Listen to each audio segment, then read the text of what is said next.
Let's be honest, क्या आपने अपने पार्टनर को देख के कभी सोचा है थोड़ा सा और ऑर्गेनाइज्ड होता, थोड़ी कम इमोशनल होती, थोड़ा ज़्यादा रोमांटिक होता, थोड़ी और एम्बिशियस होती? If yes then you are not toxic, this is just human.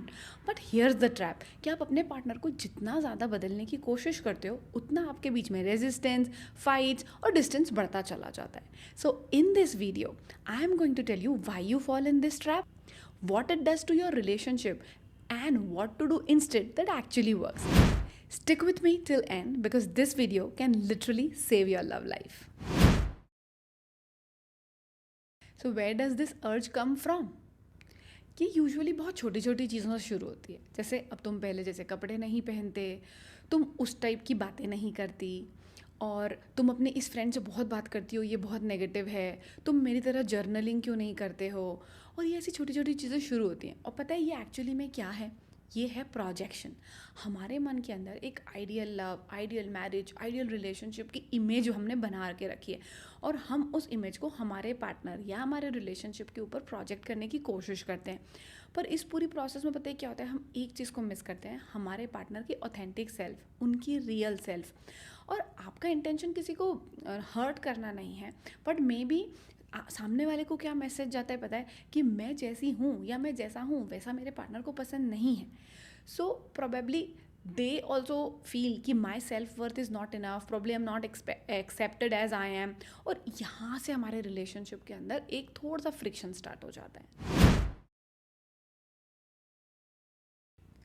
So when you constantly try to change your partner, this is what happens. They start to hide that true self. वो अपनी true identity को छुपाना शुरू कर देते हैं, क्योंकि उनको ऐसा लगता है कि अगर मैं कुछ भी करूँगी, कुछ भी कहूँगा, तो ऐसा नहीं हो कि कुछ ट्रिगर हो जाए, सामने वाला मुझे समझाने लग जाए या उनको बुरा लग जाए और कोई फाइट हो जाए। तो इस चक्कर में वो अपनी ट्रू आइडेंटिटी को छुपाते और थोड़ा थोड़ा एक्टिंग करना चालू कर देते हैं। Second, you become a critic not a companion. See, आपके रिलेशनशिप को एक कंपेनियन चाहिए, एक पार्टनर चाहिए, ना कि एक क्रिटिक। और अगर आप पूरे टाइम क्रिटिसाइज करते रहोगे तो आपका प्यार धीरे धीरे एक परफॉर्मेंस में कन्वर्ट हो जाएगा और वो रियल फीलिंग लॉस्ट हो जाएगी। इसीलिए बहुत सालों बाद आपको ये लगता है कि वो प्यार कहाँ गया, वो अब फीलिंग नहीं आ रही है। Third, they will stop listening to you because to them now they don't feel seen. उनको लगता है कि कोई फ़र्क ही नहीं पड़ता है, तो धीरे धीरे वो सुनना बंद कर देंगे, and this is more frustrating. See, like this you are not growing together. आप तो बस एक स्क्रिप्ट कंट्रोल कर रहे हो, एक आइडियलिस्टिक चीज़ आपके दिमाग में है उसको प्रोजेक्ट कर रहे हो, and it does not work like that.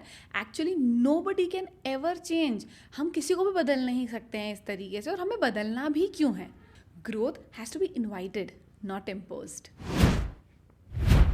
What if he never listens?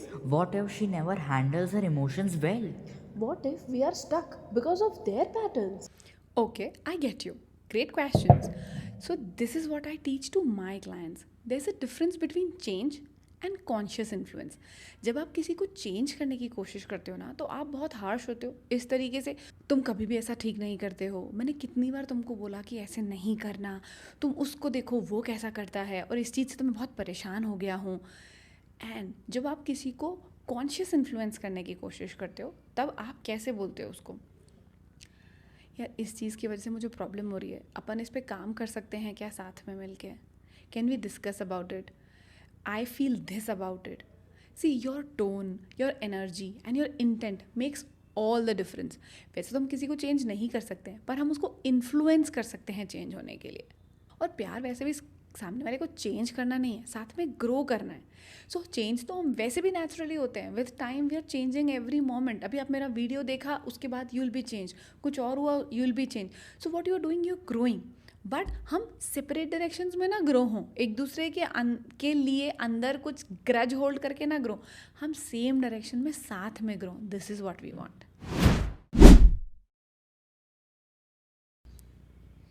So here's the game changer. Now you have to shift the spotlight from what they lack to what you can model.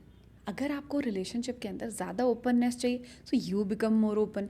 अगर आपको लगता है कि बहुत अच्छे से communication होना चाहिए, so you start initiating the communication. अगर आपको ऐसा लगता है कि इमोशनल मेच्योरिटी और होना चाहिए आपके पार्टनर के अंदर, अगर आपको ऐसा लगता है कि इमोशनल मेच्योरिटी होना चाहिए आपके पार्टनर के अंदर, तो you start role modelling the way you want them to be and you have to inspire them for this.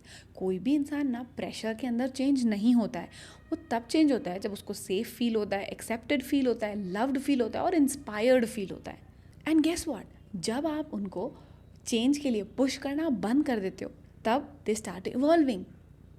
तब उनको समझ में आने लगती है, क्योंकि वो चेंज क्यों होते हैं, क्योंकि अब वो चेंज गिल्ट पे बेस्ड नहीं है, लो सेल्फ वर्थ पे बेस्ड नहीं है, अब ये चेंज प्यार की वजह से हो रहा है, अब ये चेंज इंस्पायर होके हो रहा है।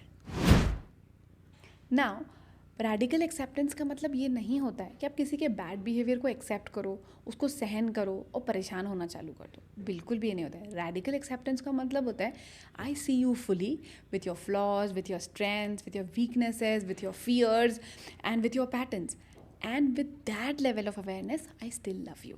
पर आप खुद से ये सवाल पूछो कि ये पैटर्न्स के साथ क्या मैं ज़िंदगी भर रह सकती हूँ, या इसमें ये जो चेंज जो मैं डिमांड कर रही हूँ या कर रहा हूँ, क्या ये मेरे लिए नॉन नेगोशिएबल है, या क्या ये एक्चुअली मेरा एक डिस्कम्फर्ट है क्योंकि मेरे पार्टनर वैसा बिहेव नहीं कर रहे जैसा मैं चाहती हूँ कि वो बिहेव करें। सी, अगर आप किसी चीज़ की चेंज डिमांड कर रहे हो, तो मैं आपको एक बात बता दूँ कि वो सिमिलर बिहेवियर की या कोई भी चीज़ की चेंज की डिमांड हर पार्टनर नहीं कर रहा है, आप कर रहे हो। So you need to reflect on your self कि why I want this particular change, why I am expecting this kind of a change. It comes from my childhood patterns और बिहेवियर और कंडीशनिंग, ये आ कहाँ से रहा है। So this is your reflection point. और अगर कोर वैल्यू का मिसअलाइनमेंट है, जैसे डिसऑनेस्टी, कोई एडिक्शन जिसके साथ आप ज़िंदगी भर नहीं रह सकते, so it's absolutely fine to walk away. मगर अगर कोई छोटी मोटी हैबिट्स हैं, तो हम क्यों प्रोजेक्ट कर रहे हैं, जैसे हमने प्रोजेक्शन के बारे में डिस्कस किया, तो अब हम हमारे थॉट प्रोसेस को प्रोजेक्ट कर रहे हैं रैदर देन एक्सेप्टेंस। सो अगर कुछ माइनर क्वर्क्स हैं, कोई हैबिट्स है, या कोई टेम्पररी इन्फ्लुएंस है, या उस इंसान का एक कोर एटीट्यूड या नेचर है, तो we have to think about radical acceptance rather than trying to fix them और change them. So healthy couples don't push each other, they pull each other forward. तो अब हमको संग में मिलके ग्रोथ करनी है, और इसके लिए हम कुछ ऐसी चीज़ें कर सकते हैं जैसे वीकली चेक इन्स। हम एक दूसरे से हर वीक कभी भी कहीं बाहर गए तो ये पूछें कि हम हमारी मैरिज को और ब्यूटीफुल कैसे बना सकते हैं, ऐसी कौन सी चीज़ है जो मैं करती हूँ या करता हूँ तो तुम्हें अच्छी नहीं लगती, is there any scope of improvement that you see in me.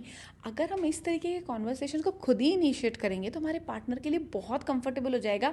अगर उनके मन में ऐसी कोई एक्सपेक्टेशन है तो कम्युनिकेट करना, तो वो इनडायरेक्ट वेज से जो हम चेंज मांगते हैं, फिर चिढ़ते हैं, फिर वो फ्रस्ट्रेशन की स्टोरी यहाँ एंड हो जाएगी। और अगर आपके पार्टनर उस चीज़ को समझ के चेंज की कोशिश करते हैं, और या तो आपके बिना कम्युनिकेट करे भी अंडरस्टैंड करके अगर आपकी खुशी के लिए कोई चेंज लाते हैं, तो उसको प्लीज़ अप्रिशिएट करिए, एक्नॉलेज करिए और सेलिब्रेट करिए। सी, perfection is not to be celebrated, but progress is to be celebrated in a relationship. इससे आपके पार्टनर और ज़्यादा इंस्पायर होंगे चेंज लाने के लिए, आपको और ज़्यादा समझने के लिए।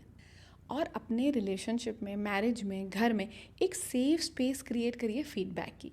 अगर आपके पार्टनर किसी चीज़ को लेके आपको फीडबैक देते हैं, आपके बिहेवियर को लेके, किसी भी चीज़ को लेके, so without bringing ego in between, you should have that courtesy at least to listen and understand. वो चीज़ गलत हो सकती है, बट अगर हम एक्सप्रेशन का स्कोप देंगे, वो सेफ स्पेस क्रिएट करेंगे, तभी तो ये चेंज और इवॉल्वमेंट और ग्रोथ होगा। And if you want to grow together, then you need to communicate the growth that you want to see. इससे रिलेशनशिप एक्साइटिंग होगा, चेंज एक्साइटिंग होगा, ना कि एग्जॉस्टिंग। सो नेक्स्ट टाइम अगर आपके अंदर वो एक स्ट्रॉन्ग अर्ज आए ना अपने पार्टनर को फिक्स करने की, तो थोड़ा सा पॉज करो और खुद से ये सवाल पूछो, is this coming from love और control? Can I model what I want instead of demanding it? Because the truth is the best way to change your partner is to stop trying to change your partner and create that space. एक comfortable ऐसा एक space create करें जहाँ पे change अपने आप हो रहा है, जहाँ पे ग्रोथ अपने आप हो रही है। It should be an inspired space for change rather than a pressured or a forced change. अब आप मुझे कमेंट्स में बताइए कि ऐसी कौन सी हैबिट है जो आप आपके पार्टनर की चेंज करना चाहते हैं, या आपको कोई अपनी आदत ऐसी रियलाइज़ हो रही है जो आपके पार्टनर चेंज करना चाहते हैं। Subscribe to my channel if you have not already. Like this video and share with more and more of your friends. Thank you so much for watching.